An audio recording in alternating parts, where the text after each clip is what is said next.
ऐसे ना बोला करो, आप बोला करो सीमा मीना बाई के एडवोकेट हैं, भारत में आई है, पाकिस्तान में 2 बार करवा चौथ रख चुकी है, हिंदू धर्म ग्रहण कर चुकी है, नेपाल से शादी करके भारत आई है, अपने पति के घर आई है, अपने ससुराल में आई है।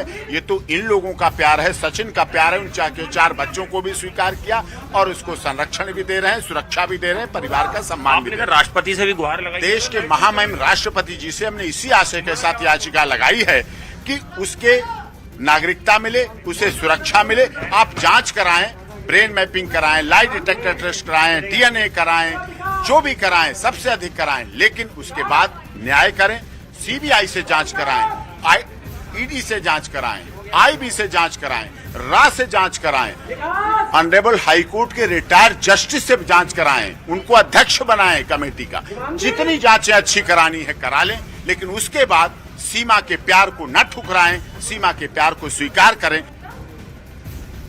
वकील के अपने बयान हैं, इनकी अपनी दलीलें हैं, लेकिन कोर्ट में या पुलिस के सामने क्या चलता है? Documents, original documents. और यही नोएडा पुलिस भी कंगाल रही है कि जो सीमा हैदर ने नेपाल में दिखाया, जो भारत में इस वक्त दिखा रही है, जो पासपोर्ट उनके और उनके बच्चों के हैं, वो क्या ओरिजिनल है? क्या उसमें सच्चाई है या सीमा हैदर अपनी पहचान छिपा रही है? ये शक है, ये मैं नहीं कह रही, ये नोएडा पुलिस को अभी तक इस तरीके का शक है।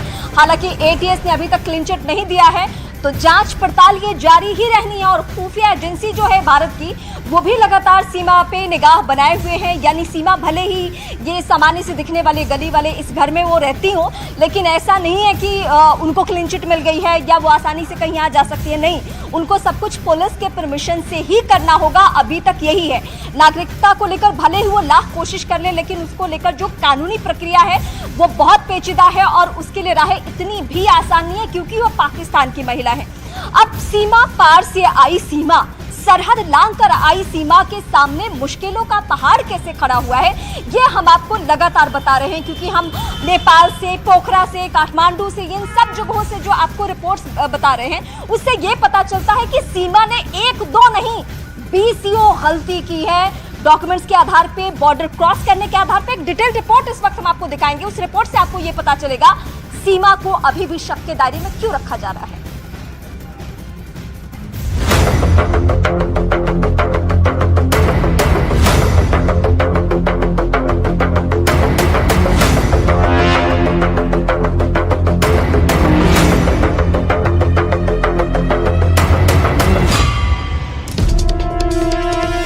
हैदर के दिमाग में जब सरहद को पार करने का इरादा जगा, तो कई सवालों ने भी जगा ली। सवाल कि अगर सरहद पार करनी है तो कैसे की जाए, कैसे बिना इजाजत दूसरे मुल्क में छिपकर पहुंचा जाए, वो भी उस मुल्क में जिसकी सच्चाई और रिश्तों के बारे में सीमा गुलाम हैदर बेहतर जानती और समझती है।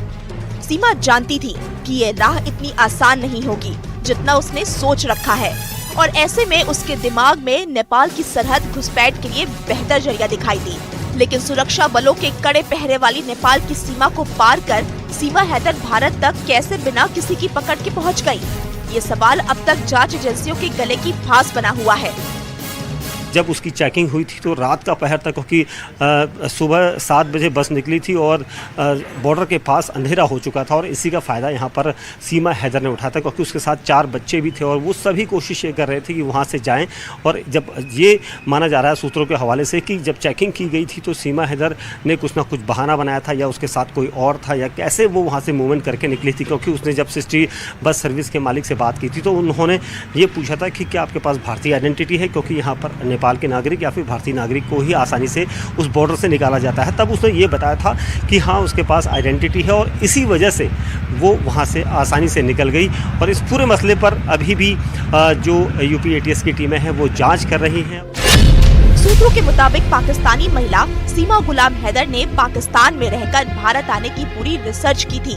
उसने नेपाल से भारत जाने वाले कुल 8 बॉर्डर के बारे में पूरी जानकारी जुटाई थी, ताकि उसे पता लग सके कि किस बॉर्डर पर कितनी चेकिंग होती है और भारत नेपाल के मौजूदा वक्त में रिश्ते कैसे हैं।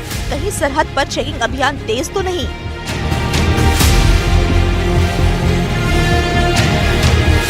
जांच एजेंसियां पूछताछ में ये बात साफ कर चुकी हैं कि सीमा हैदर बेहद ही शातिर दिमाग की है।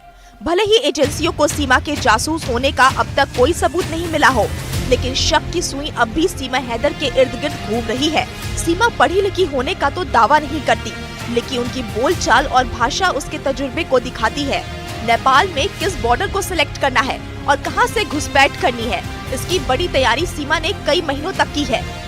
सीमा हैदर नेपाल के रास्ते भारत में दाखिल हुई थी, लेकिन उससे पहले उसने तकरीबन 8 बॉर्डर की ऐसी जानकारी जुटाई थी जिसके जरिए वो पता लगा सके कि वो किस रास्ते से भारत में दाखिल होगी।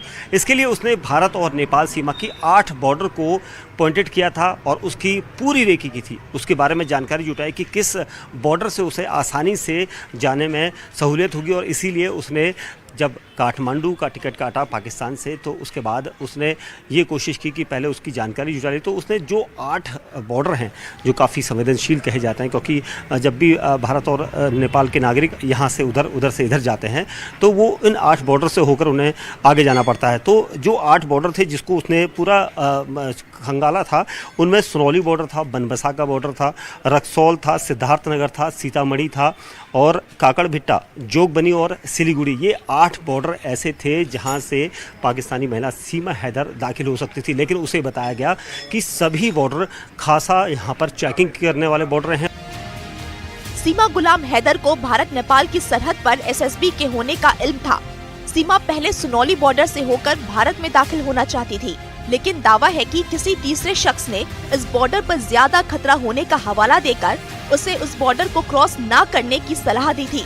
सुनौली और रक्सौल बॉर्डर को लेकर दावा किया जाता है कि वहां सुरक्षा बलों का सख्त पहरा है। ऐसे में सबसे ज्यादा चलने वाले बॉर्डर सिद्धार्थनगर को आखिर में सीमा गुलाम हैदर ने चुना था। एक बॉर्डर ऐसा था जहां से वो आसानी से जा सकती थी और वो था सिद्धार्थनगर बॉर्डर। यानी सिद्धार्थनगर बॉर्डर ऐसा बॉर्डर है जहां पर अमूमन जो चेकिंग होती है सुरक्षा बलों की वो थोड़ा कम होती है और वहां पर से वो आसानी से निकल सकती है, और इसीलिए उसने पोखरा से रक्सौल न जाते हुए सीधा सिद्धार्थनगर को जाने वाली बस को पकड़ा और उस सृष्टि बस सर्विस के मालिक से बात की, जिसने उसे फ़ोन के जरिए ये जानकारी दी कि आप वहाँ से जा सकते हैं और वहाँ पर आपको आइडेंटिटी दिखानी होगी। उसने झूठ भी बोला था। जो नेपाली एजेंसी थी सृष्टि बस सर्विस, उससे ये झूठ बोला गया कि वो भारतीय आइडेंटिटी लेकर चल रही है, और क्योंकि उस बस में, जिस बस की हम बात कर रहे हैं, वो भारत और नेपाल मैत्री बस सर्विस है और वहाँ पर सिर्फ नेपाली नागरिक या फिर भारतीय नागरिकों को ही आवाजाही होती है, और उसका फ़ायदा उठाया था यहाँ पर सीमा हैदर ने। नेपाल से भारत आने की सीमा हैदर की प्लानिंग सेट थी, इसलिए वो काठमांडू में रुकने के बजाय पब्लिक ट्रांसपोर्ट से सीधा पोखरा पहुंची। पोखरा में फर्जी आईडी पर कमरा लेकर उसने रात बिताई और इसके बाद वो मिशन बॉर्डर एंट्री में लग गई और भारत में दाखिल होकर सचिन मीणा के घर तक पहुंच गई।